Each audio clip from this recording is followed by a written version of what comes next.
Molt bona tarda a tots, amics, amigues, autoritats, molt il·lustre ministre de la Cultura, molt excel·lentíssim ambaixador de França, autoritats que avui ens heu vingut a veure, amants de la cultura i també participants en aquesta 24a edició del concurs de poesia Miquel Martí i Pol. Avui és un gran dia perquè celebrem la cultura i la celebrem per partida doble, perquè avui parlem de poesia, però també parlarem de música, perquè poesia i música moltes vegades van connectats i ho sabem. Hem de dir que el premi que avui, els premis, el cartell de premis que avui donem, porta el nom d'un poeta que, si em deixeu, us faré 4 notes de qui era. Miquel Martí i Pol vivia a Roda de Ter, va néixer allà, en un petit poble de Catalunya, de la comarca d'Osona.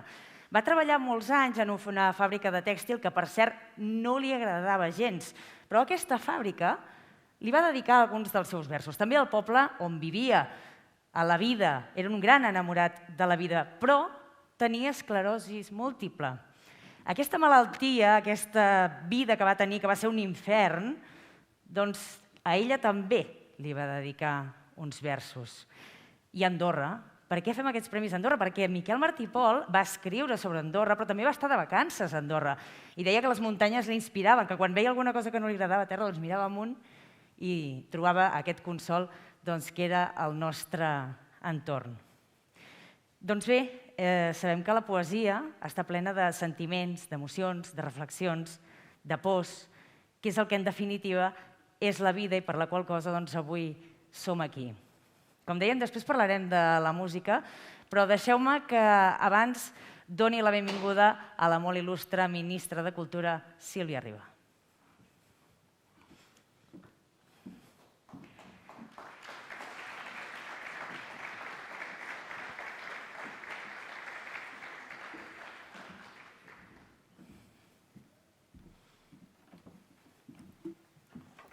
Moltes gràcies, Rosa. Bona tarda a totes i a tots. Senyor ambaixador de França, Jean-Claude Trivolet, també la directora de la Scène Nationale de Foix i de l'Ariège, digníssimes autoritats, senyores, senyors, amics tots. Com a ministra de Cultura manifesto la meva satisfacció i el meu agraïment, ja que 24 anys després de la primera convocatòria al concurs de poesia Miquel Martí i Pol ha superat de llarg els 500 participants. Per Andorra són molts poetes. Cal que us feliciti a tots. A totes, perquè encara que la poesia es considera un gènere minoritari, hi ha moltes persones que s'hi dediquen al país i que els agrada aquest joc d'escriure en vers. La poesia és una bona manera, per no dir la millor, de percebre la realitat. Per què? Perquè dona valor a qualsevol cosa, per petita que sigui, i ens convida a interpretar el món i a reflexionar-hi. Enguany, el lliurament d'aquests 24 premis Miquel Martí i Pol és el preludi, com també ens avançava la Rosa, d'un espectacle íntim i creatiu, poètic, esclar, però que en col·laboració amb l'Ambaixada de França, i agraeixo expressament a l'ambaixador aquesta persistència que hem tingut per fer possible, malgrat les circumstàncies que hem tingut adverses, i també gràcies a la Carole Albanese, la directora de l'Estive, aquesta proposta conjunta d'acte que compta amb la participació d'un artista francès, el Félix Jousserin, i d'un d'andorrà, el Quim Salvat. Per tant, en justa i esplèndida comunió de melodies. Agraïm també a les associacions que formen l'Àgora Cultural, ja que publicaran els poemes premiats amb la propera revista. Doncs m'avanço ja felicitant i donant-vos l'enhorabona a totes i tots i, evidentment, donant-vos les gràcies per compartir aquest any que podem una estona dedicada a l'art i a la sensibilitat. Espero retrobar-vos, evidentment, amb la propera edició. Moltes gràcies.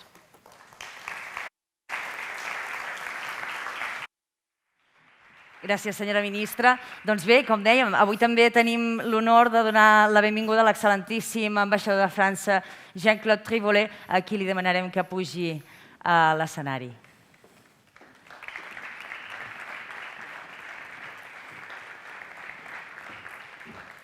Bienvenue, monsieur.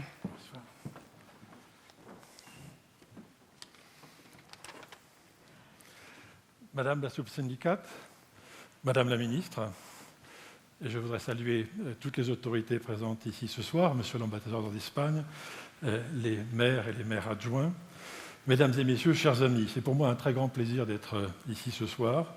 Et avant toute chose, permettez-moi à mon tour aussi, avant même la remise des prix, de saluer l'ensemble des 500 participants à ce concours de poésie et les féliciter parce que l'important, c'est bien sûr d'abord de participer. Et je vois que ce concours a remporté un énorme succès. J'adresse aussi un très grand merci à tous les organisateurs qui nous permettent de nous retrouver ce soir ici à Ordino. Cette soirée est aussi une belle occasion de fêter la littérature sous une double étiquette, de part et d'autre de la frontière, et à l'occasion de 2 rendez-vous de la littérature et de la poésie qui nous sont chers, la Saint-Jordi le 23 avril et le Printemps des poètes que nous célébrons en France du 13 au 29 mars. Je voudrais aussi saluer ici le très bel exemple de travail en partenariat de tous les acteurs qui ont été impliqués dans l'organisation de cette soirée. Le ministère de la Culture, bien sûr, la Commu d'Andorre-la-Vieille, les municipalités d'Andorre en général, la scène nationale de Foix et l'ambassade de France en Andorre que je représente ici ce soir. Le double récital auquel nous allons assister est aussi un événement transfrontalier, puisqu'il a pu être organisé grâce à l'aide de l'Estive, la scène nationale de Foix et de l'Ariège, qui a invité Félix Josserand à se produire en Andorre. Merci à sa directrice, Carole Albanese, qui nous fait l'amitié d'être parmi nous ce soir. Le récital que nous allons entendre tout à l'heure nous permettra de découvrir un genre bien particulier qui a déjà ses lettres de noblesse, la littérature et la poésie mises en musique et chantées. Kim Salva et Félix Josserand sont d'une certaine manière des troubadours des temps modernes, et je pense que nous allons tous ensemble passer une excellente soirée, et je vous remercie de votre attention.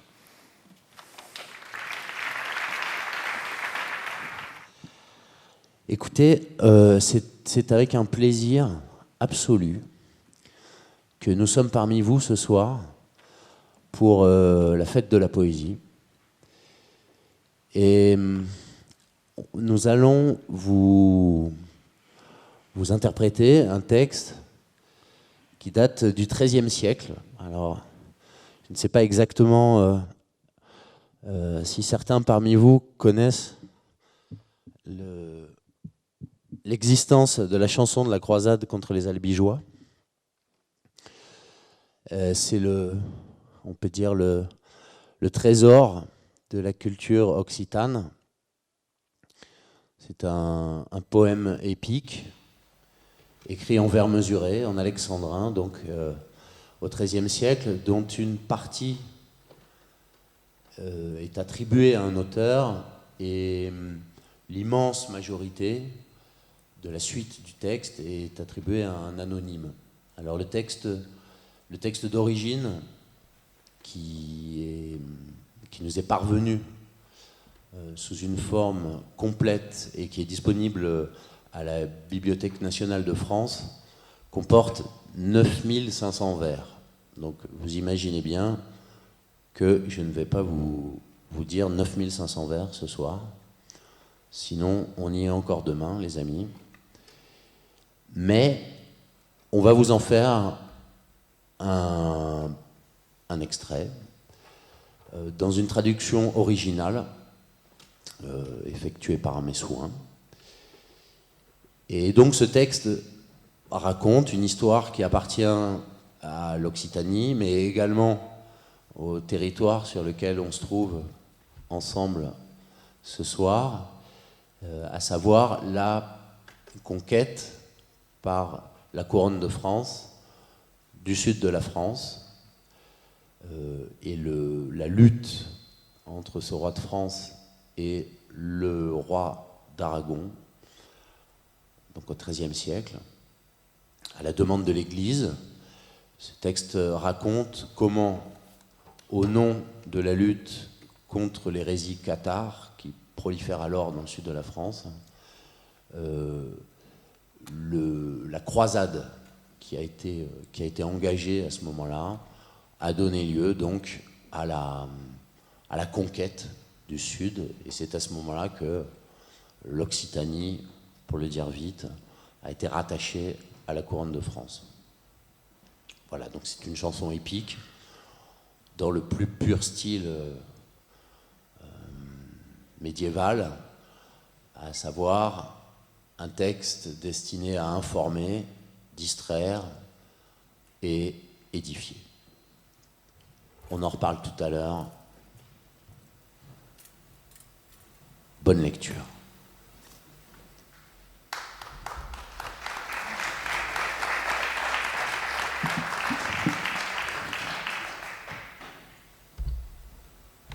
Donc, ils se croisent en France et dans tout le royaume,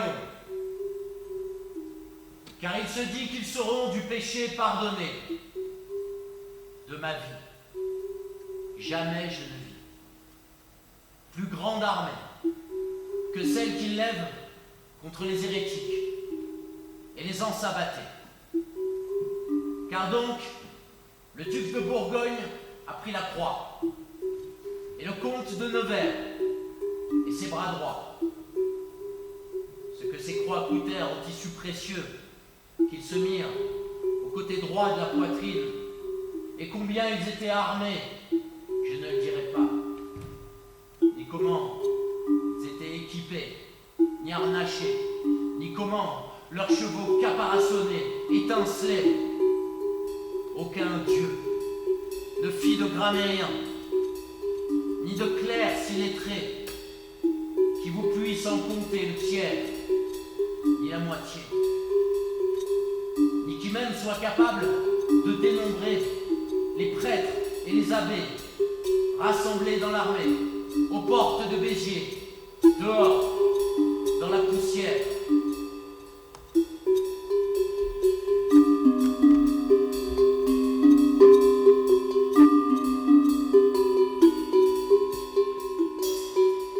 L'évêque de Béziers supplie les habitants de s'entendre avec le clergé, sans quoi ils seront passés par l'épée. Mais sachez que le peuple refuse à la majorité. Certains disent qu'ils préfèrent se noyer dans la mer salée plutôt que de se soumettre à ces conditions, et qu'ils ne verseront pas un sou pour que leur seigneur soit changé en un autre. Ils pensent que leur cité est si forte et armée, entourée de murs si solides et épais, qu'un mois entier ne suffirait à l'entamer.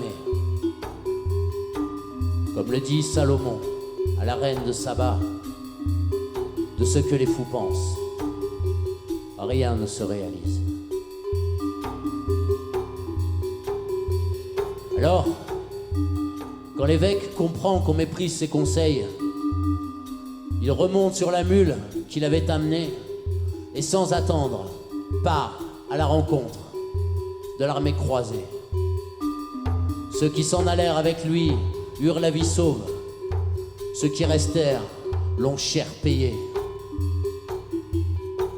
Les barons de France, de Paris, les clercs, les laïcs, les princes et les marquis ont planifié ensemble de raser les châteaux qui ne se rendraient pas devant l'armée croisée, de passer par l'épée ceux qui résisteraient, de répandre la peur dans la population pour éteindre dans les cœurs le goût de s'opposer. À Béziers, en effet, la ville est un charnier.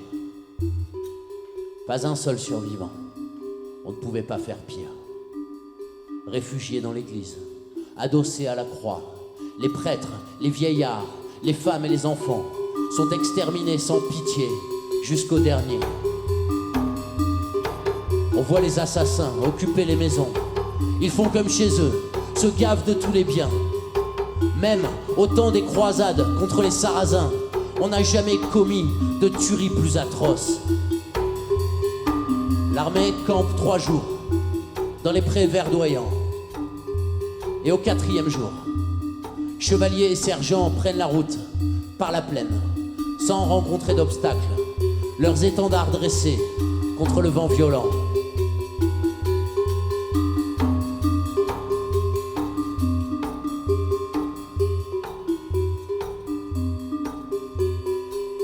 mardi soir, à l'heure des vêpres. Ils atteignent Carcassonne. La ville est pétrifiée, craignant d'être promise au destin de Béziers. Le siège dure tout l'été. Et au bout de 100 jours, le vicomte se tourmente. À l'arrière des remparts, à la vue de l'armée qui encercle la cité. Alors, il sort de son bastion pour aller négocier. Un émissaire croisé le conduit devant le pavillon du comte de Nevers. « Sire, lui dit-il, je suis votre parent. Que le ciel me vienne en aide pour trouver un accord. J'ai foi en la bonté de vous et de vos gens. Prenez-moi en otage, mais épargnez la ville. » Le fou se croit otage, mais il est prisonnier. Le jeune comte inconscient s'est lui-même condamné. Les bourgeois de la ville, les chevaliers vaillants, les dames, les demoiselles, chacun se précipite afin qu'à Carcassonne plus une âme ne demeure. Ils enfuient presque nus, au hasard des chemins, en chemise, en caleçon. Les croisés ne leur laissent pas même la valeur d'un bouton en les chassant. Certains fuient à Toulouse, d'autres vers l'Aragon, d'autres encore en Espagne, par Laval, par l'Amont. Les croisés investissent la cité désertée et arment les remparts, les tours et le donjon. Quand l'abbé de Cîteaux eut béni Carcassonne, et après avoir chanté sa messe de Noël, il veut que le pays conquis se choisisse un seigneur. Désigné le premier, le comte de Nevers décline l'offre, par honneur. Saint-Paul refuse aussi. Aucun d'eux ne veut gouverner une cité saccagée, dépouillée, qui ne leur revient pas. Ils ont assez de terre au nord, dans leur royaume du royaume de France, où sont nés leurs ancêtres, pour se passer de titres qui ne sont pas les leurs. Ce serait déshonneur que d'accepter ça. Mais, dans cette réunion, se trouve un riche baron, courageux et vaillant, hardi et combatif. C'est Simon de Montfort, vassal du roi de France. On le prie d'accepter Carcassonne et Béziers et les terres hérétiques, le pays albigeois. Montfort reçoit les terres, à la seule condition que tous, ici présents, lui jurent par un serment que sur son ordre, en cas de danger imminent, il vole à son secours, tous ensemble, à l'instant. Les chevaliers acceptent, Montfort obtient les terres, le pays albigeois, l'affaire en reste là.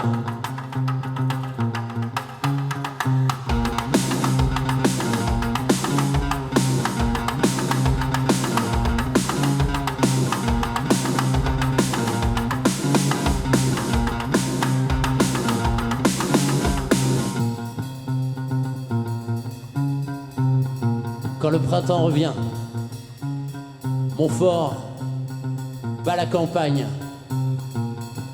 et répand la terreur.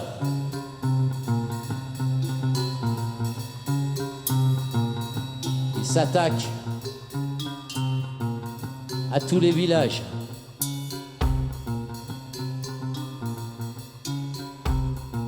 Certains villages tombent avant l'été. Pour sentence, des centaines d'hérétiques sont traînés au bûcher, mis au feu comme des chiens, corps tordus par les flammes, aux membres calcinés, puis réduits en poussière. Enfin, on jette les restes dans les fosses à purin. Pour qu'il n'en reste rien, on les fait disparaître. Un matin, Montfort réunit ses barons au palais. Ensemble, ils font le plan de s'emparer de Termes, dont le château regorge de richesses innombrables. La ville est une place forte, perchée dans la montagne. Le siège dure 9 mois, et l'eau vient à manquer. Les réserves de vin sont encore conséquentes, mais personne ne peut vivre sans eau pure. Arrive alors la pluie, au secours de la ville. Le déluge est immense, les gens se croient sauvés. Les barriques, les bassines et les cubes se remplissent. De cette eau ils pétrissent et préparent leur pain. Mais les voilà atteints d'une dysenterie atroce. Ils décident de s'enfuir aussi vite que possible. Les dames de la ville trouvent abri au donjon, tandis que dans la nuit, par un passage secret, ils sortent du château, laissant tout derrière eux. Quand le pays apprend que Terme s'est soumise, tous les meilleurs châteaux se rendent sans combattre. L'Albigeois, tout entier, plie devant les croisés. L'armée bat la campagne et répand la terreur.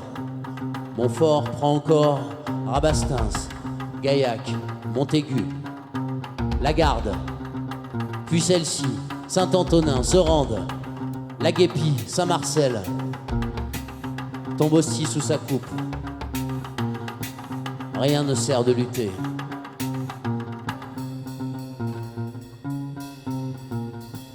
Le gros des croisés, qui a terminé son travail, décide alors de reprendre le chemin du nord, vers ces terres de Bourgogne, Normandie et Paris. Quand le comte de Toulouse, Raymond VI, apprend la nouvelle, il alerte ses alliés que chacun se tienne prêt.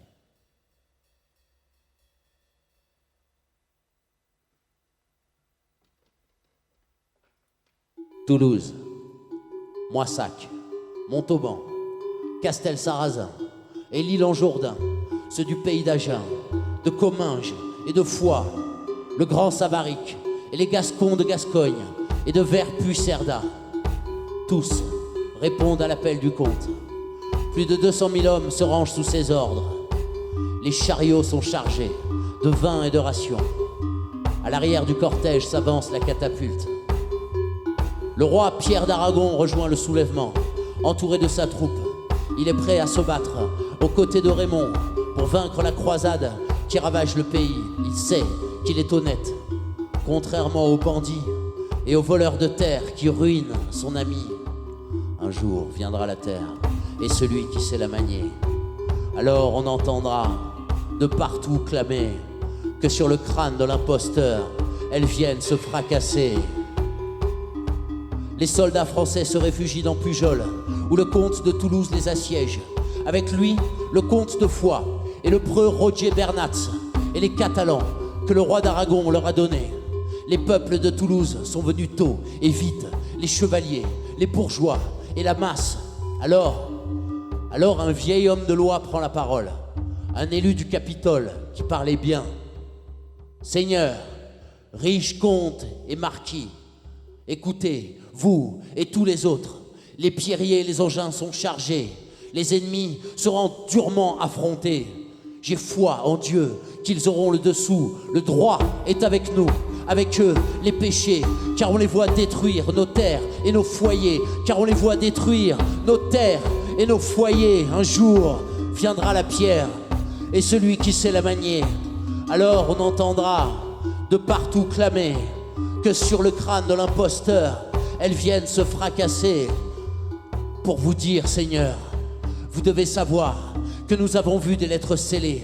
Elles annoncent que si demain au soir, nous n'avons pas attaqué, il leur viendra de l'aide et un grand équipage de cavaliers bardés et de sergents armés. Ils nous mettront en honte et le mal sera double.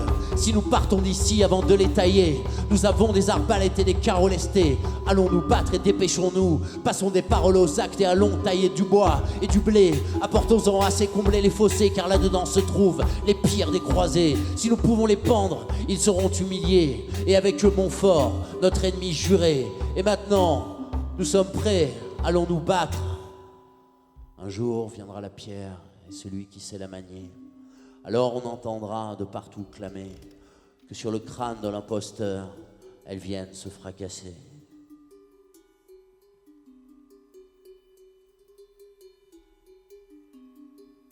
Le combat est rapide. Pujol est envahi. La garnison française, 60 chevaliers écuyers, sergents d'armes, sont passés par l'épée et pendus sur les places. Aucun n'est épargné. Le comte et ses alliés ont réussi leur coup. Ils retournent à Toulouse, joyeux, sous les vivats. Et peu de temps après, le roi Pierre d'Aragon, avec sa grande armée, vient planter sa bannière aux portes de Muret. Les meilleurs cavaliers catalans l'accompagnent, et les durs combattants du pays d'Aragon, que personne, sur ma foi, n'oserait venir défier. Il prévient Raymond VI qu'il vienne avec ses hommes, avec ses valeureux, son armée populaire. Après ça, il ira reconquérir Béziers, qu'il ne reste plus un seul Français, de Montpellier jusqu'à Rocamadour, ni en château, ni en tour. Il leur promet la mort, les douleurs et la peine. Le comte de Toulouse fait sonner le rappel de tous les volontaires prêts à aller se battre. Chevaliers, bourgeois et peuple de la ville traversent la Garonne tout droit jusqu'à Muret, où la mort les attend sur le champ de bataille. Ce jour-là, un peu d'humanité fut perdue à jamais. Un peu d'humanité et parade avec elle. Honte à la chrétienté de s'être ainsi salie. Voilà ce que l'on sait de ce jour désastreux. Le bon roi d'Aragon est à Muret, bien entouré du peuple, des chevaliers. Les pierriers sont dressés, les fossés sont creusés. Les Français sortent en force et viennent à leur rencontre à travers les marais, fiers, déterminés. Bannières déployées, fanions dressés. L'or de leurs armures, de leurs aumes, leurs écus, leurs épées, leurs haubers aux reflets irisés fait crépiter la plaine. Quand le roi d'Aragon les voit marcher sur lui, il s'élance au galop au milieu du désordre. L'armée des Toulousains, voyant le roi partir, ainsi à la bataille, n'écoute plus les ordres. Le roi d'Aragon, en première ligne, avance sur les chevaliers français, sûr de son avantage. Les Français le percutent. Il crie « Je suis le roi ». Les Français n'entendent pas. Il lui percute le foie. Son sang s'écoule sur la terre. Il chute mort là, tout étendu. Grands sont les dommages, la douleur et le deuil. Grands sont les dommages faits à sa descendance. Les hommes de Raymond VI, les survivants, ceux qui ne sont pas tombés, s'en retournent à Toulouse, à l'abri des murailles. Montfort, lui, se pavane et fait main basse sur le camp. Il indique et retient à chacun son butin. Le comte de Toulouse, l'âme désespérée, demande en ville, au Capitoul, de sceller un accord. Il annonce à ses gens qu'il doit partir à Rome. Montfort est une crapule qui fait souffrir son peuple, le dépouille de sa terre et s'approprie ses biens. Sur ce, il se prépare au voyage qui l'attend. Les bourgeois de Toulouse, sombres et découragés, s'entendent avec Simon de Montfort, font serment d'allégeance et remettent leur destin au jugement de l'Église. Raymond VI part pour Rome.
La cour est réunie dans un vacarme assourdissant.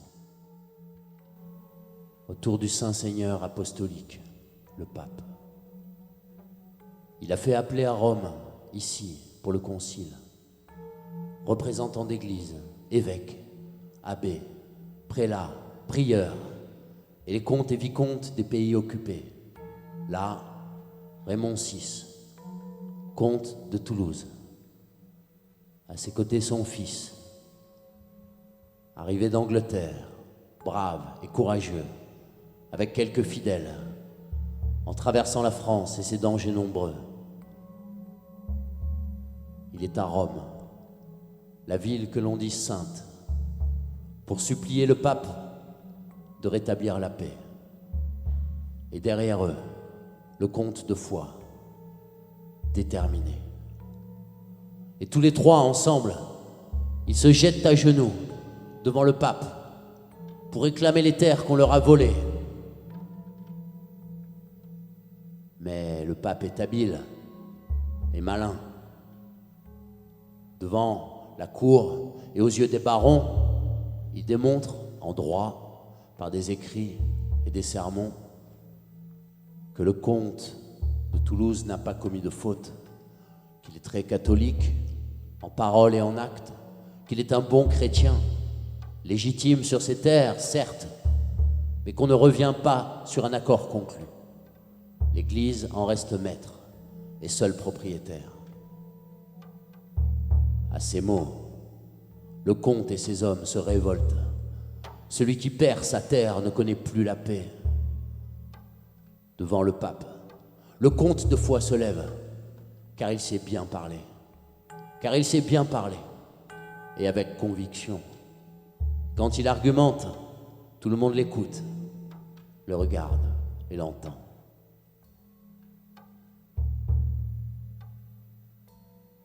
Seigneur, pape légitime, toi qui tiens de Saint-Pierre ton pouvoir absolu, toi chez qui tout pécheur peut trouver protection, toi qui défends le droit, la paix et la justice, et parce que de toi seul dépend notre salut, Seigneur, écoute-moi et rends-moi ce qui m'est dû.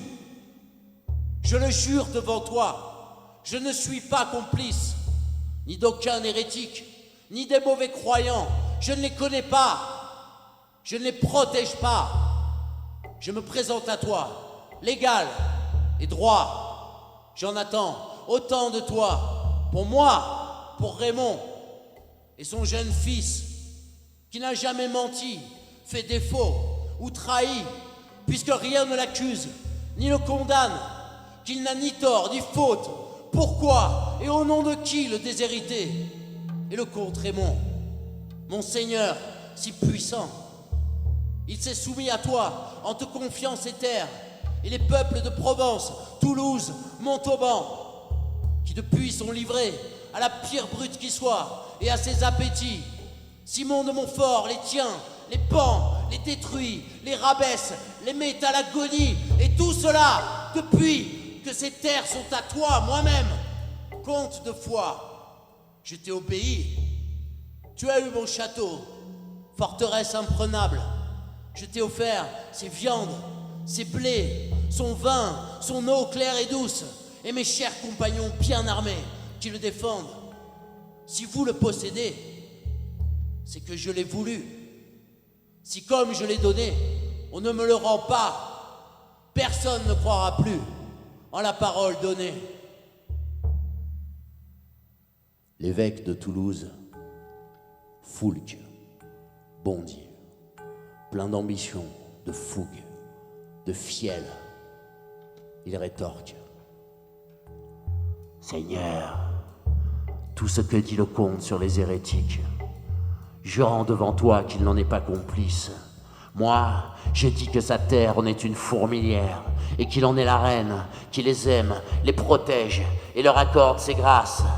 Sachez que son comté est mité, vérolé. Le pic de Montségur, ce refuge d'infidèles, s'est construit sur ces terres sans qu'il puisse l'ignorer. Et que dire de sa sœur, la pire des hérétiques. Combien de nos fidèles serviteurs de Dieu, chassés sur ces terres par ces bêtes malfaisantes? Combien de corps découpés, brisés, anéantis, jusqu'à couvrir les champs d'une croûte de sang rouge, se sentent déshonorent, et France en pleure encore. Les seuls vivants qui restent sont estropiés, privés de la lumière par leurs yeux arrachés, écorchés, bouchés à vif, nez coupé. Regarde l'horreur qui se presse à nos portes, et ils voudraient, Seigneur, récupérer ces terres. Assez, Répond le comte de Foix. je suis un homme loyal et je mérite justice. Quant aux accusations de l'évêque de Toulouse, que les choses soient bien claires. Le pic de Montségur, il ne m'appartient pas. Ma sœur est hérétique. C'est une mauvaise femme. Je ne suis pas responsable de ses propres péchés. Sa faute n'est pas la mienne. Quant à vos fidèles serviteurs de Dieu et à vos pèlerins qui traversent mes terres pour aller faire leurs œuvres, ils ne furent par moi ni arrêtés, ni violentés, ni maltraités. Mes gens ne leur ont jamais coupé la route. Mais tous ces imposteurs, faux, traîtres et menteurs, qui au nom de la croix sont venus nous détruire, c'est vrai. Moi et les miens les avons affrontés. Pas un qui n'y ait laissé les bras, les jambes, la parole ou la vie. Je revendique leur mort. Je ne regrette que ceux qui ont pu s'échapper. Et pour finir, que dire de Foulques, cet illustre excité, qui se pavane ici, devant vous comme un pan, avec sa chanson et ses fausses vérités, qui salirait la bouche de quiconque les dirait, et avec ses sarcasmes, ses fables sans morale, grâce à ses rimes faciles qui l'ont fait engraisser. De poète de rue, le voilà homme d'église, beau parcours. À travers lui, c'est Dieu lui-même qui est insulté. Il est devenu moine, la lumière s'est éteinte. Il a été élu évêque de Toulouse, le feu s'est répandu à travers le pays, un feu qui brûle encore sur la foi que je vous dois. Seigneur, cet homme est l'antéchrist, pas serviteur de Rome. Comte, dit le pape, tu es brutal, mais tu te défends bien. Je sais que tu es franc et juste, mais si tu es dans ton bon droit, quand ce sera prouvé, tu retrouveras ton château tel que tu l'as livré. Et tu trouveras ici asile et protection, car tous les pécheurs perdus et enchaînés trouvent secours en l'Église quand ils sont en danger et qu'ils se soumettent à sa volonté.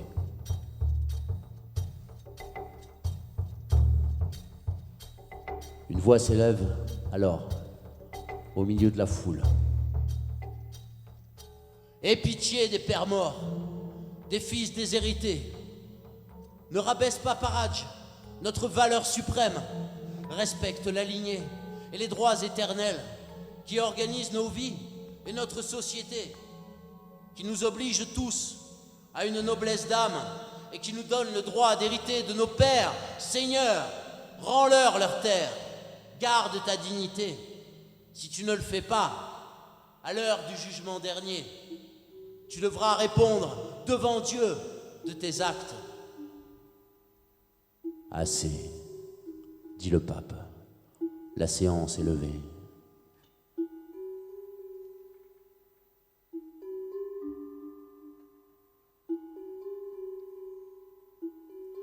Le pape rejoint son palais avec sa suite. Et les comtes restent là, sur le sol de marbre. Ils ont argumenté. Maintenant, c'est au pape de trancher. Le pape tourmenté descend dans son jardin, libérer sa colère et prendre du repos. Mais la cohorte des prélats le poursuit, le sort de sa quiétude et le pousse à rejoindre leur camp. Seigneur, si tu leur rends leur terre, nous sommes morts. confiler à Montfort, et nous voilà sauvés. Calme, dit le pape. Je dois y voir plus clair. Alors, il ouvre un livre au hasard, comme un tireur de tarot, et son index tombe sur une page. Et cette page lui indique que la justice est du côté de Raymond. Messieurs, vous voulez prendre sa terre au comte, qui est bon catholique, et lui retirer ses droits. Je ne vois aucune raison, ni aucune morale qui le justifie, et cela nous ferait grand tort. Par contre, les terres des hérétiques, du Rhône aux Pyrénées, je suis d'accord pour les livrer à Montfort. 300 clercs, cardinaux, évêques et archevêques se dressent contre les mots prononcés par le pape.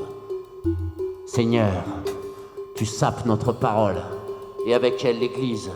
On a prêché partout que le comte est indigne, qu'il incarne à lui seul tous les maux réunis. Il faut donc le traiter comme les autres hérétiques. Messieurs, ne m'associez pas à vos durs appétits, vos ambitions voraces, vos prêches terrorisants. C'est dans mon dos, sans mon accord, que vous les répandez. Dieu m'est témoin qu'il ne m'est jamais sorti d'entre les dents que le comte dut finir damné ou perdant. Et si des imbéciles ignorants le salissent, et même s'il est coupable de péché devant Dieu, il est venu à moi, soupirant, en détresse. Ne fermons pas la porte aux brebis égarées. Pape, tu ignores la réalité.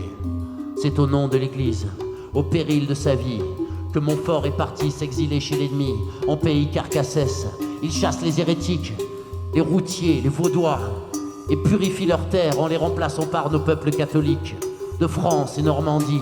C'est par la grâce de Dieu, au profit de l'Église, qu'il a conquis Toulouse, Albi, le Quercy et le château de Foix. Après tant d'engagements et tant de sacrifices, nul ne peut ni ne doit le priver de son dû. Messieurs, admettons qu'à vos yeux, le Père soit coupable. Quels sont vos arguments pour condamner le Fils? Jésus-Christ, notre Roi et Seigneur, nous l'enseigne. On ne juge pas un fils aux actes de son père. Y a-t-il parmi nous un assez beau parleur pour contester cette loi? Seigneur, laissez donc père et fils aller vers leur destin, et au comte Simon, remettez tous leurs biens et qu'ils tiennent la terre. Messieurs, que Simon garde la terre tant qu'il peut. J'ai assez supporté vos arguments contraires. Mais au fils Raymond VII, le jeune, je maintiens mon soutien.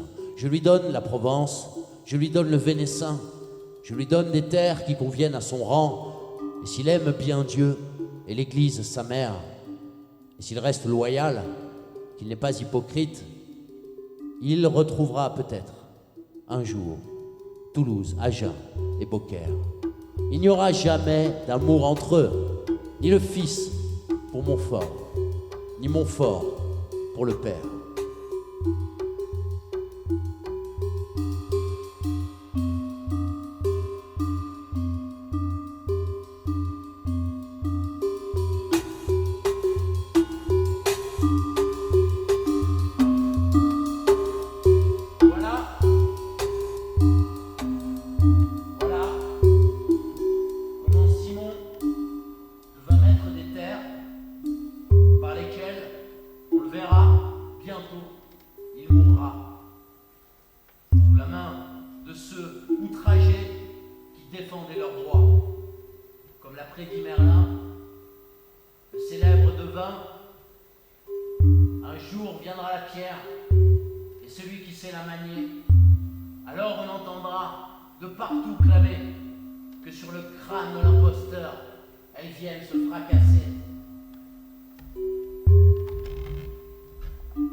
concile est clos pour la justice. Le pape s'en remet à Dieu. Les Toulousains prennent le verdict, dépités.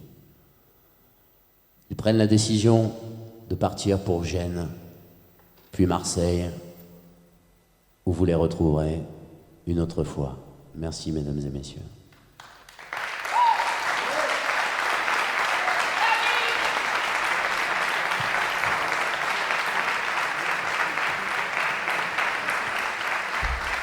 Benjamin Collat, Philippe Juffrand.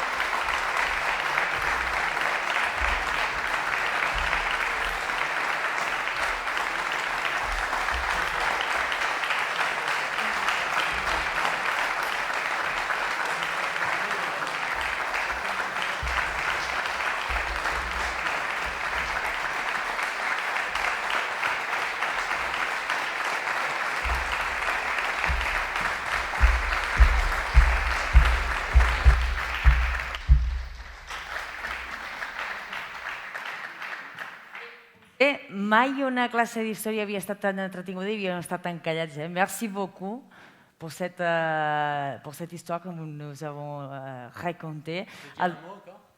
Vas-y, c'est au public.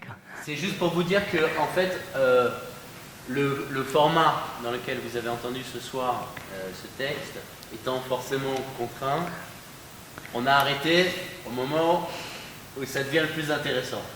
Donc, Aïe. c'était absolument volontaire de notre part. Voilà, et on n'a pas le temps, peut-être, bon, après une autre fois, j'en sais rien, on aura l'occasion de discuter de ça, mais Est-ce que vous allez revenir pour raconter la... la suite, Ouais, peut-être. avec grand plaisir en tout cas. Potser un altre dia poden venir a explicar-nos l'altra part d'història que faltava, no? Potser podrien venir. Mais tout ça pour vous dire que ce texte est d'une importance capitale pour l'histoire à la fois de l'Espagne et de la France, et que si ça vous a intéressé, allez jeter un œil à la suite de l'histoire, parce qu'évidemment, même si l'histoire se termine mal, l'histoire factuelle se termine mal, dans l'histoire de la championne bijoise, ça se termine bien, et à la fin, l'imposteur finit par recevoir le boulet sur le crâne et par être fracassé par les résistants toulousains. Je vous remercie pour votre écoute. Un moment. Hem de dir que aquesta vetllada que avui tenim aquí s'està enregistrant i que l'11 de maig s'emetrà al canal de l'Estiva, estiva.com, que és l'escena nacional de foie, amb un cafè literari ofert pel Félix Josserand. Qu'est-ce que vous allez nous raconter dans cet café littéraire? J'ai passé l'année dernière, du 1er janvier 2020 au 31 décembre 2020, à écrire des poèmes tous les jours. Donc mon intuition m'avait sûrement fait penser que des choses importantes allaient se passer pendant l'année qui vient de s'écouler. Et donc voilà, j'ai un livre qui sort demain et qui est une sorte de journal de bord de l'année avec un ou plusieurs poèmes par jour.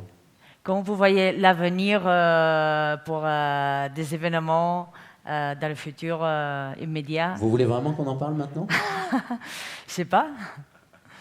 Pour l'instant, nous, on est ici, avui som aquí, avui hem celebrat la cultura, però le futur c'est incert. Ma vieille tante me disait toujours, le pire n'est jamais certain. Donc, ça serait mon pronostic pour l'avenir. Bon, merci, Félix, pour être ici. Li donem les gràcies per haver estat aquí, aquest aplaudiment per ells. Gràcies.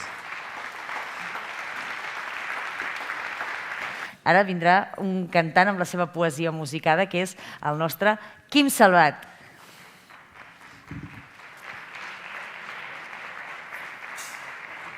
Aprofitarem també per parlar amb el Quim mentre acaben de fer el canvi, perquè sabem que... Hola, Quim. Benvingut. Moltes gràcies. Tenim micro? Hola, hola. Sí. Ara tenim micro. Bona nit a tothom. T'hem fet esperar, Ets com la cirereta d'aquests premis, al final.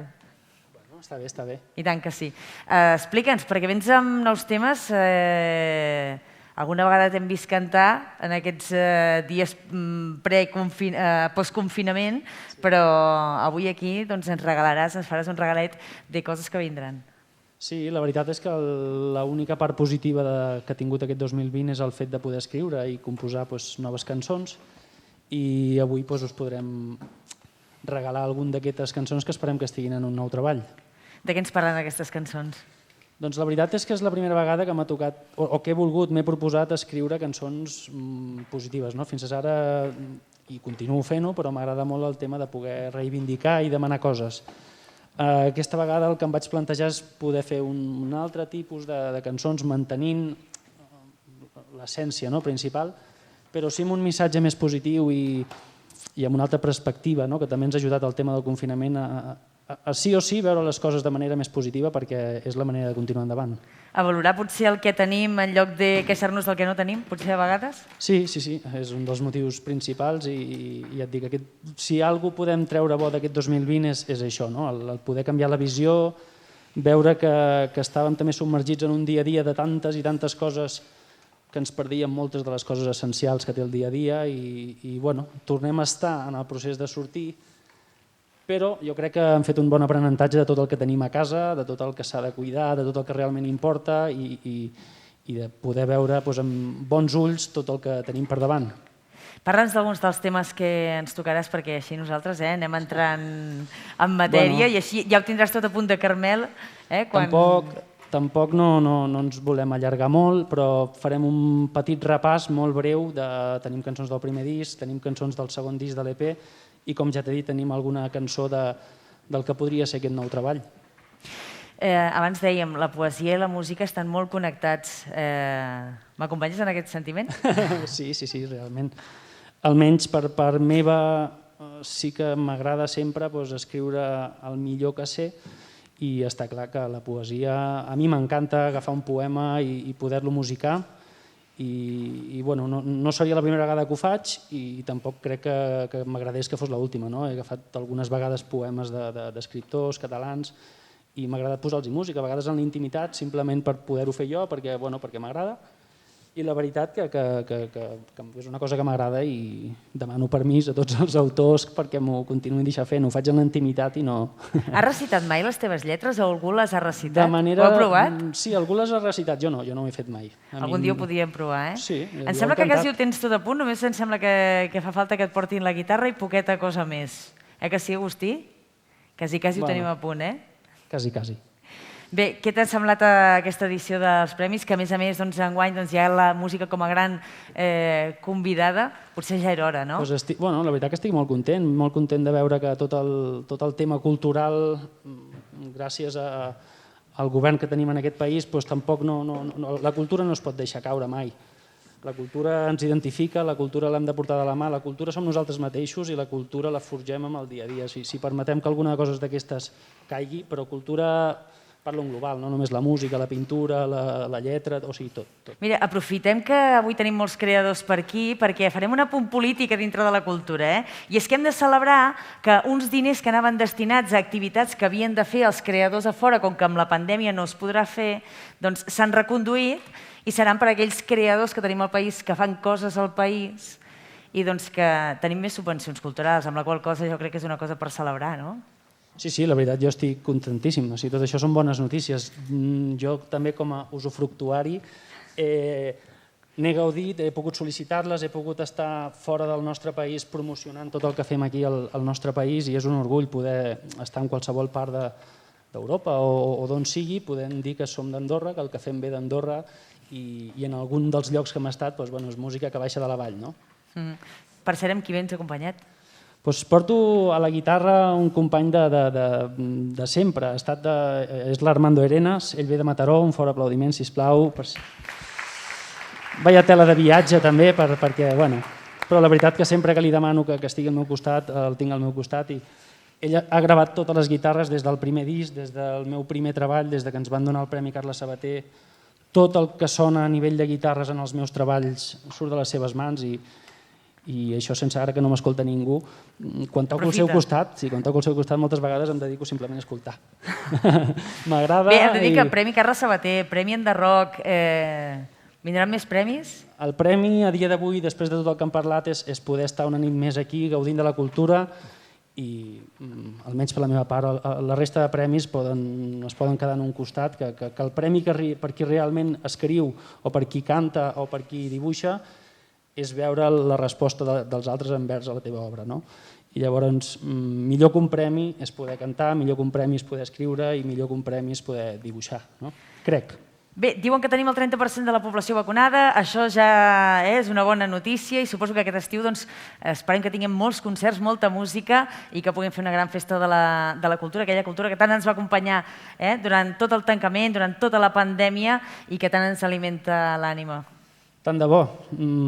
Sí que potser és una mica en contra meu, però tant de bo puguem fer molts concerts, però sempre mantenint les mesures necessàries perquè crec que seria insostenible tornar a caure una altra vegada en el tancar-nos a casa. Hem de col·laborar. I entre tots ho hem de fer possible. Es tracta de conscienciar la població, que crec que nosaltres com a país estic molt orgullós de com ho hem fet, de com ho hem gestionat, i res, el dia que ens deixin tornar a fer concerts, allà estarem fent concerts. I tant que sí. Us deixo amb l'escenari, que ja el teniu muntat. Moltes gràcies a tots per haver estat avui aquí, per als participants per haver participat. I doncs res, que us deixem amb aquesta cirereta del pastís, que és el Quim Salvat. I doncs, Quim, l'escenari és tot vostre. Un aplaudiment.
En un món tan cruel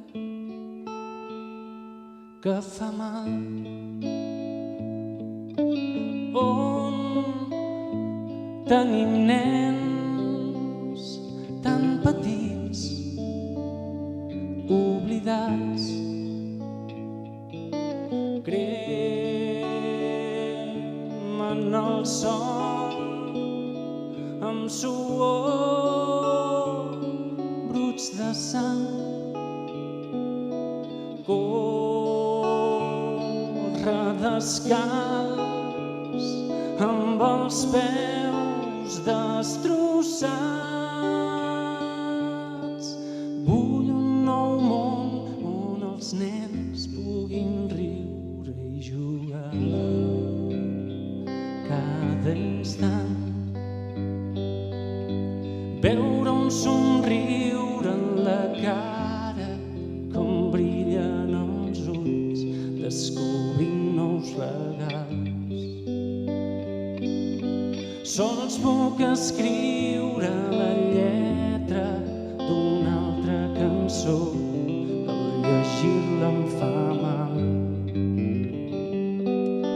Ells són joguines d'un món, si veiés el que fem es voldria aturar.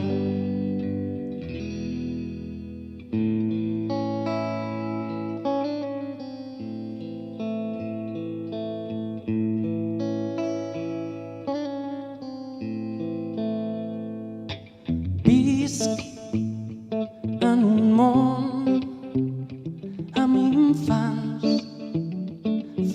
por. Veu en un món ple de fam i foscor. Lluiten a mort amb qui tenen davant. Trist el destí d'uns infants condemnats. Vull un nou món on els nens puguin riure i jugar cada instant. Veure un somriure en la cara i com brillen els ulls, descobrint nous regals. Sols puc escriure la lletra d'una altra cançó que al llegir-la em fa mal. Ells són joguines d'un món, si veiés el que fem es voldria aturar.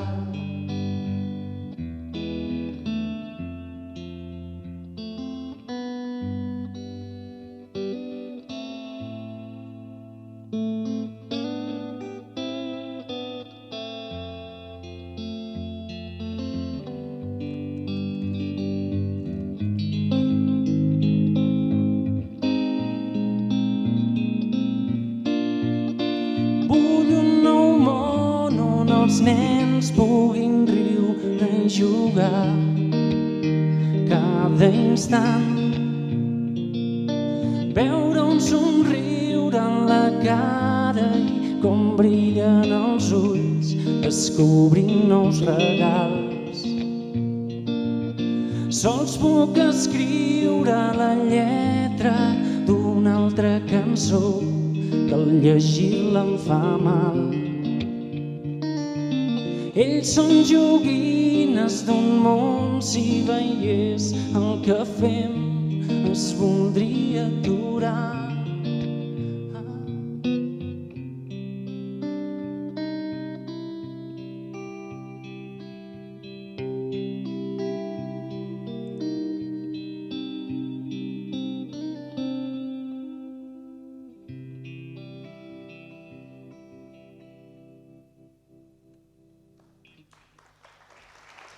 Moltes gràcies.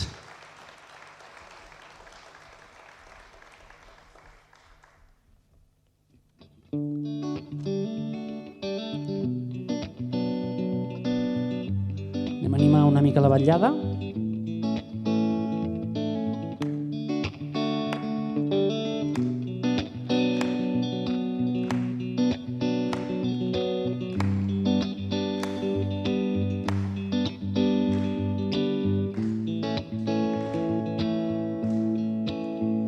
Hi ha tants camins que els passos mai acaben. Hi ha molts camins que no porten enlloc. I en aquest lloc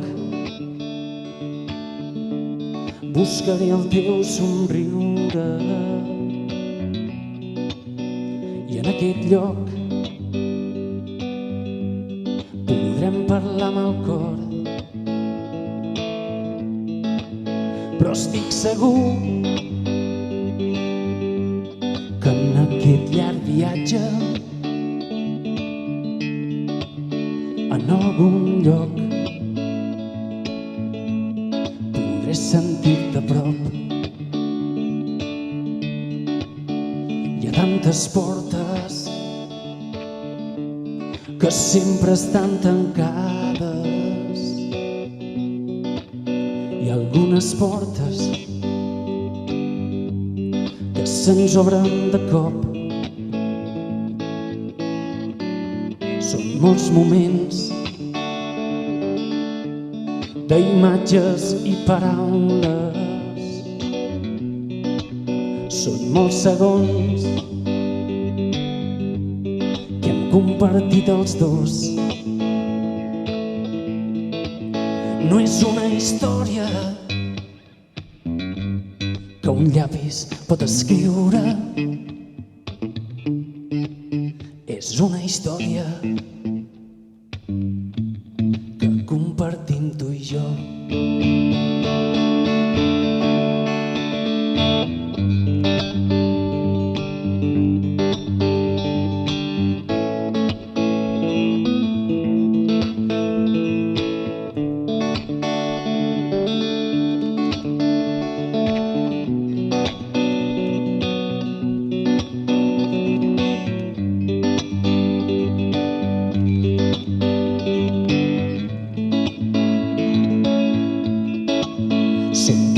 Nits buscant el teu somriure. Són tants matins somiant tenir-te a prop. I aquesta nit la lluna que ens espia serà més plena sabent que estem a prop. I aquesta història que junts podem escriure és com un llibre que no s'acaba mai. Però aquesta història que un llapis pot escriure serà mentida si tot segueix igual. Serà mentida si tots fem tant de mal.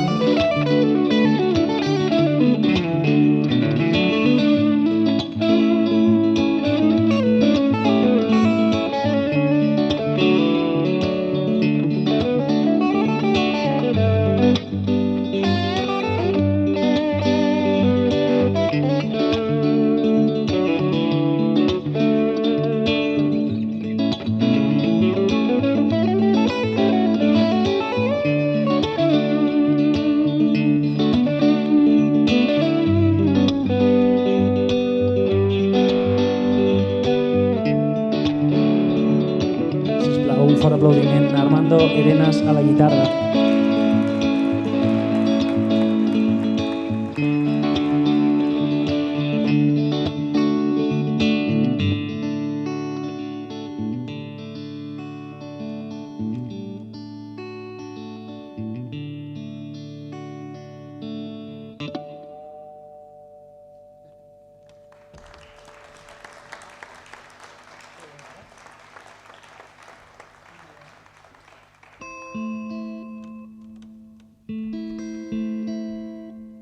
Continuarem amb un tema que es diu 21 de setembre, que el vaig escriure per l'associació d'AMMA, de malalts d'Alzheimer d'aquí d'Andorra, i que vaig tenir la sort de poder enregistrar un videoclip a Londres, en el qual l'Armando també estava allà amb nosaltres, i bueno, va ser genial. És una cançó trista, però és una història que per desgràcia moltes famílies i moltes persones s'hi troben, i amb tot el respecte del món la farem.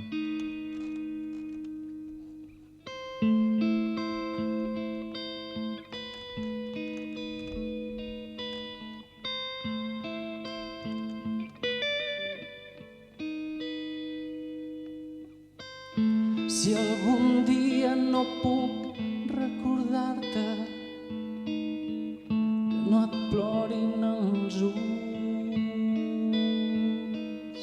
per si estic cada instant preguntant-te tot el que hem viscut junts. I aquests ulls que ara em miren amb calma, somriuen tan pur.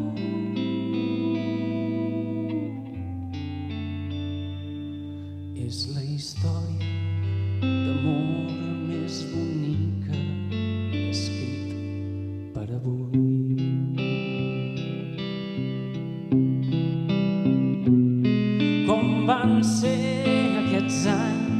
què vam fer, m'ho pots tornar a explicar.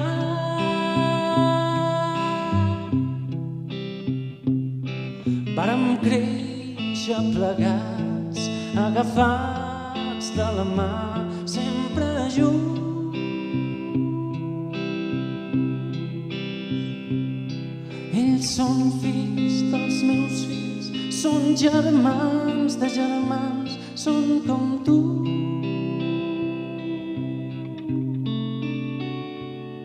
Ells són fills dels meus fills, sang de la meva sang.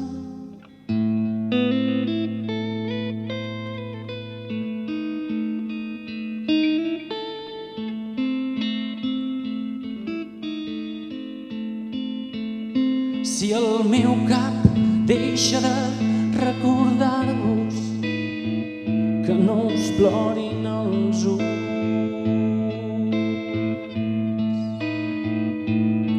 que el vostre avi us estimarà sempre, que no ho dubti ningú.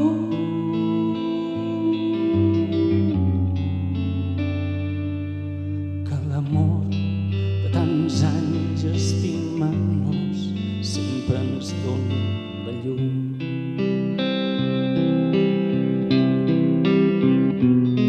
I qui són els petits que rient i jugant ara tinc? Ells 104 petits que somriuen cantant, porten la meva sang. Ells són fills dels meus fills, són germans de germans, són com tu.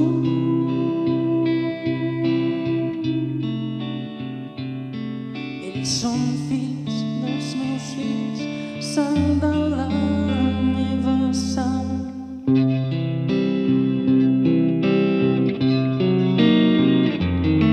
Com pot ser tant de mal, què puc fer?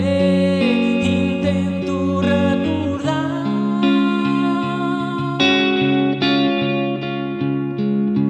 Vàrem créixer plegats, agafats de la mà, sempre junts. Ells són fills dels meus fills, són germans de germans, són com tu.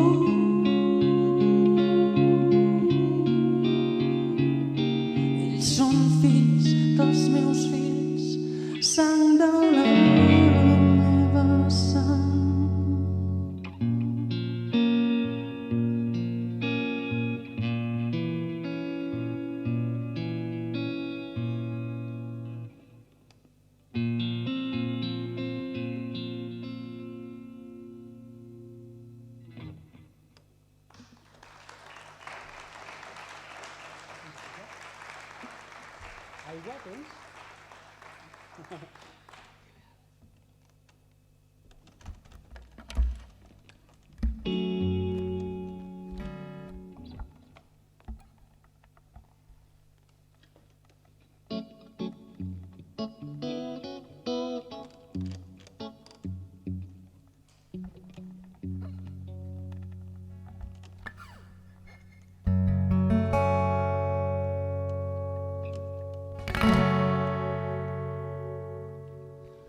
Digue'm per què vols que ara et canti. Tot el que et digui t'és igual. Digue'm per què vols que ara escrigui. Se'm trenca el llapis a les mans, però sé que t'és igual. I sé que tant te fa. Busca una llum quan tot s'apagui. Tan sols així pots veure-hi clar. Busca una mà que t'acompanyi. Serà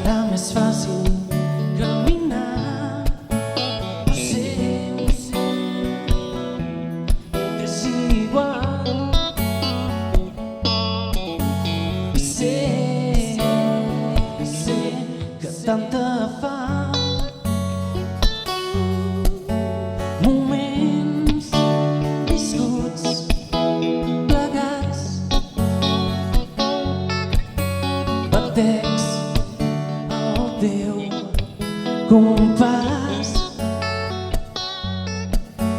Podem ser un sol plegats, sentir el continuar.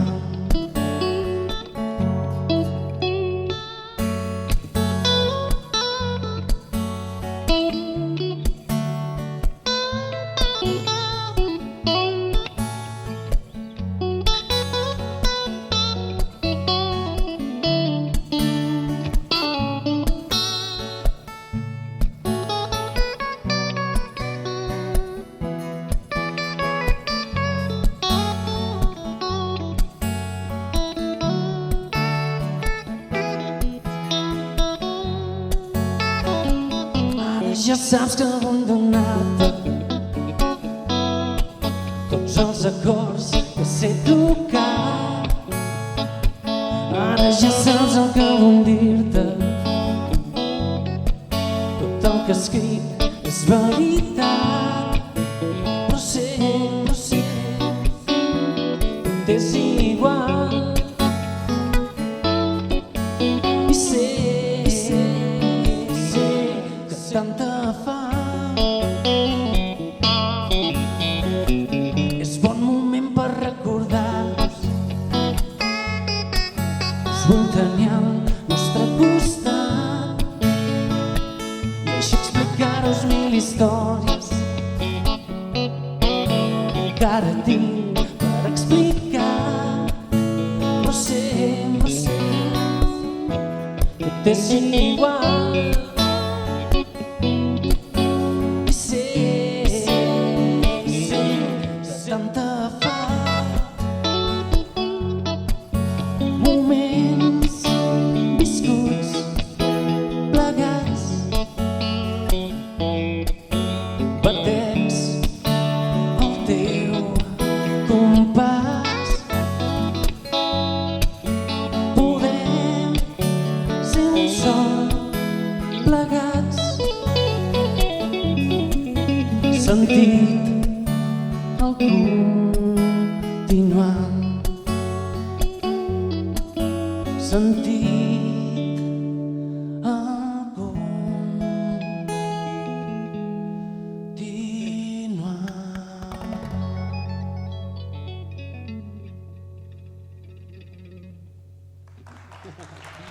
Moltes gràcies.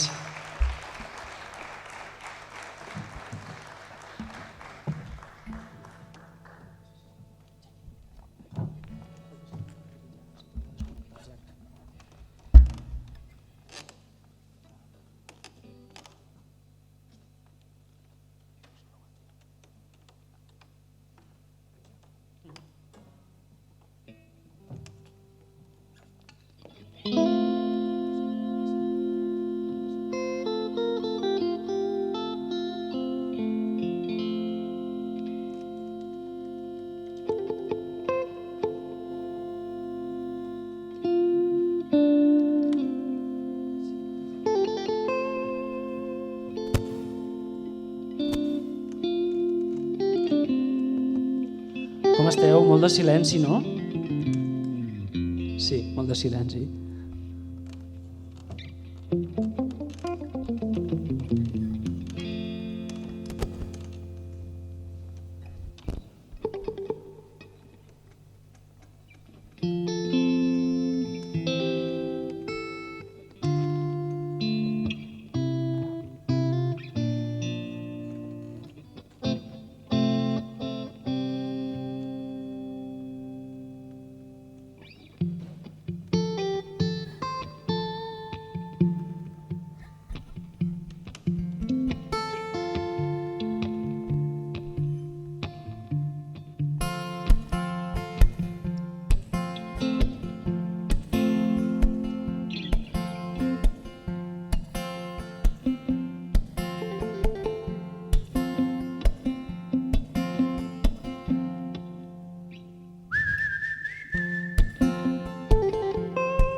que s'ha obert els ulls, descobreix-te. Ara que ja tens la llum, il·lumina'ns. Ara que et regalo el món, no m'estimes. Ara que recordo el temps de somriures, has marxat tan lluny d'aquí, sols a dintre em pots sentir. Ara escolta el que et vull dir, com s'esborra tot l'ahir.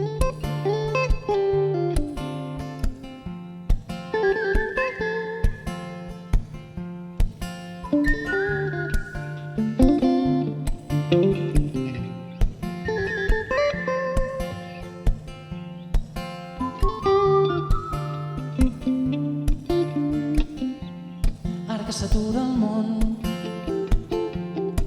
quan em parles, ara que ploren els ulls, masses llàgrimes, ara que et dono la mà, acompanya'm. Deixarem que voli el temps, sense presses. Has marxat tan lluny d'aquí, sols a dintre em pots sentir. Ara escolta el que et vull dir, com s'esborra tot l'ahir.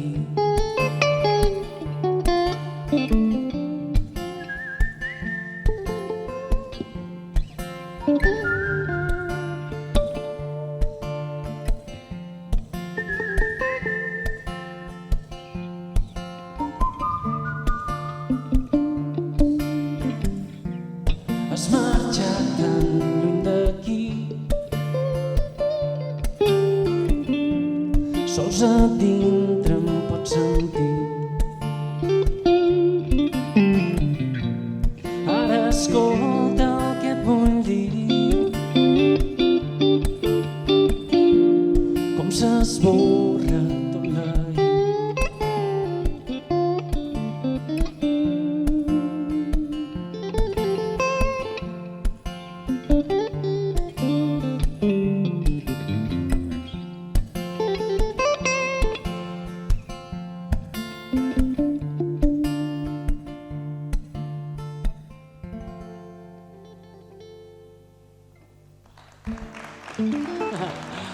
Moltes gràcies.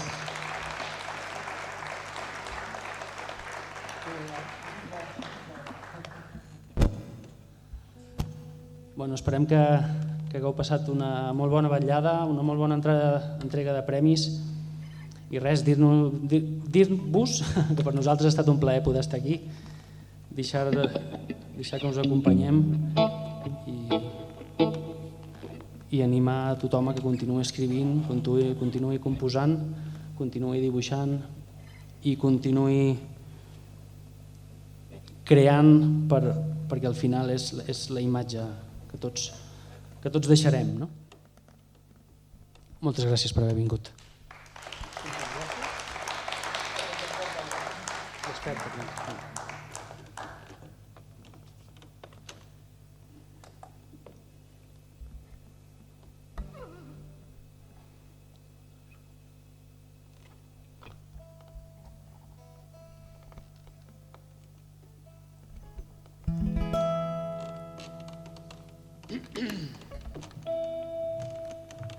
Si demano aigua i no em vet.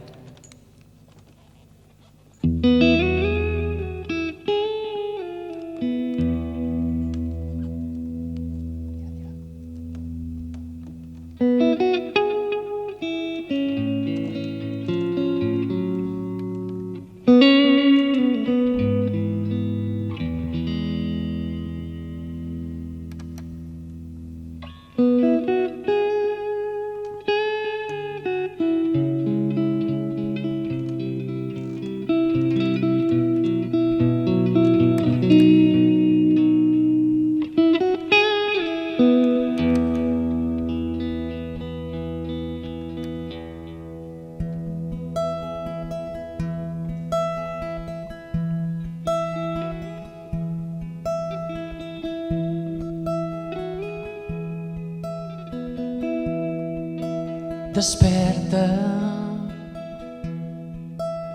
que el dia en què vius no és un dia més.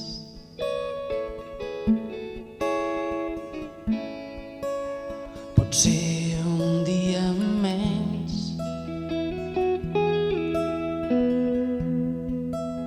que el tens per lluitar pels teus somnis, t'esperen fa temps. Molt de temps que vols que s'aturi el rellotge en aquell nou moment. I és també només ell. Ja pots explicar-nos la història que calles fa temps.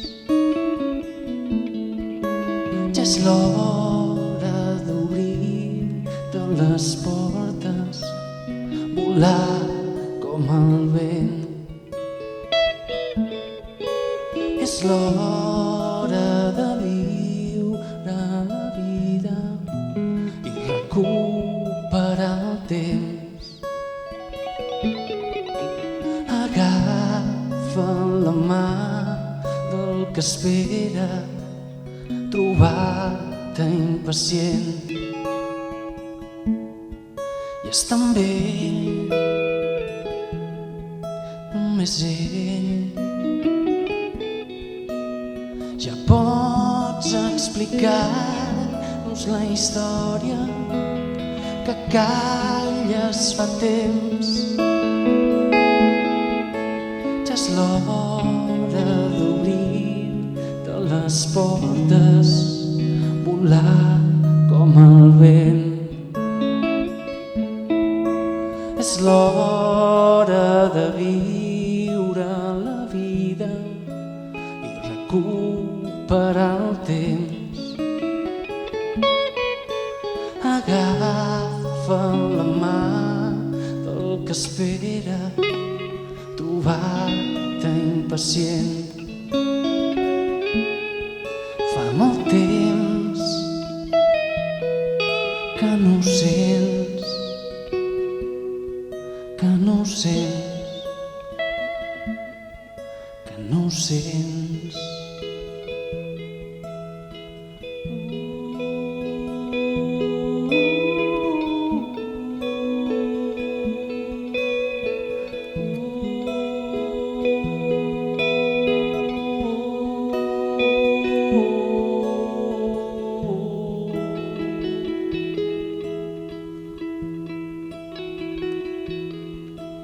Desperta, els somnis els tens al present.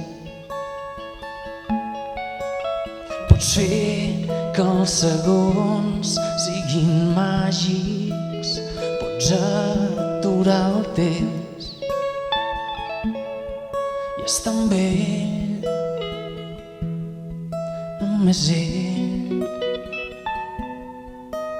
Ja pots explicar-nos la història que calles fa temps. Ja és l'hora d'obrir-te les portes, volar com el vent. És l'hora de viure la vida i recuperar el temps. Agafa la mà del que espera, trobar-te impacient. I és també només ell.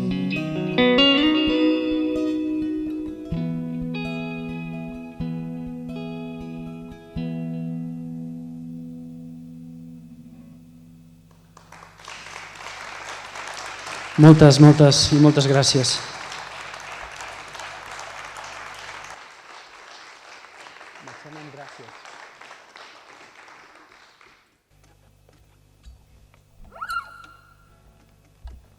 Ara sí, marxem. I quina millor manera de marxar donant-vos les gràcies.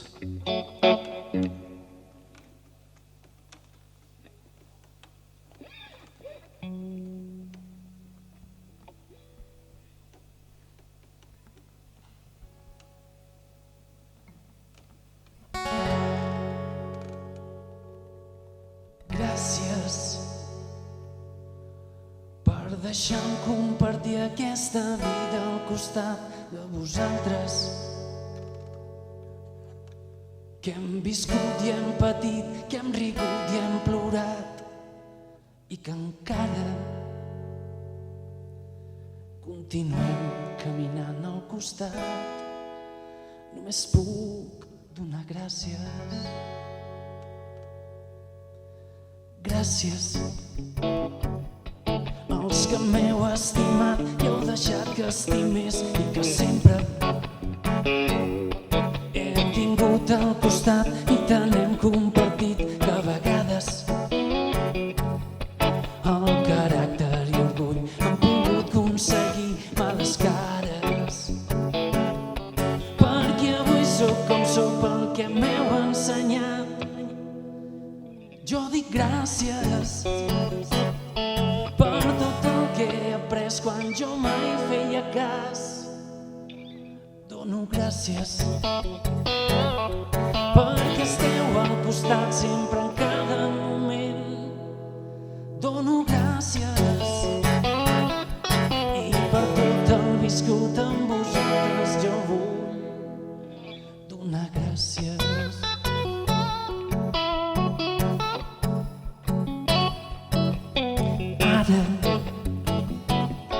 Que tants cops he caigut, no molts més m'he aixecat i amb més ganes continuo endavant construint un futur amb vosaltres. I per tots els que ja no tenim al costat deixant ales, i els que m'heu demostrat que el camí pot ser dur i a vegades tot i estar destrossat sempre em somriure els ulls ple de ganes. Només puc admirar, només vello i el cor que em demana veure-ho sempre al costat, que puguem seguir junts i estimar-se, perquè avui sóc com sóc pel que m'heu ensenyat. Jo dic gràcies per tot el que he après quan jo mai feia cas. Dono gràcies perquè esteu al costat sempre en cada moment. Dono gràcies i per tot el viscut amb vosaltres jo vull donar gràcies.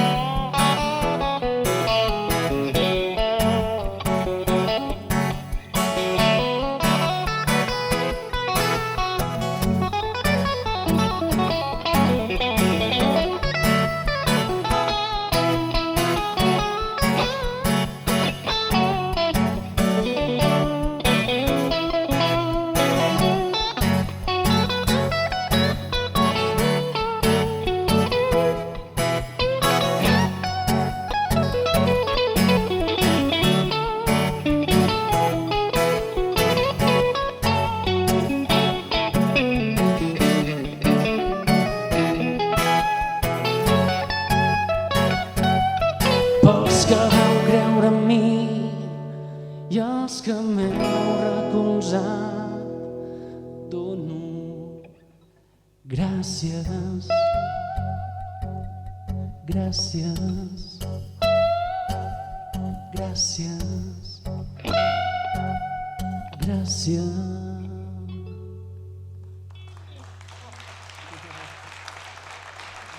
Moltes gràcies, de veritat.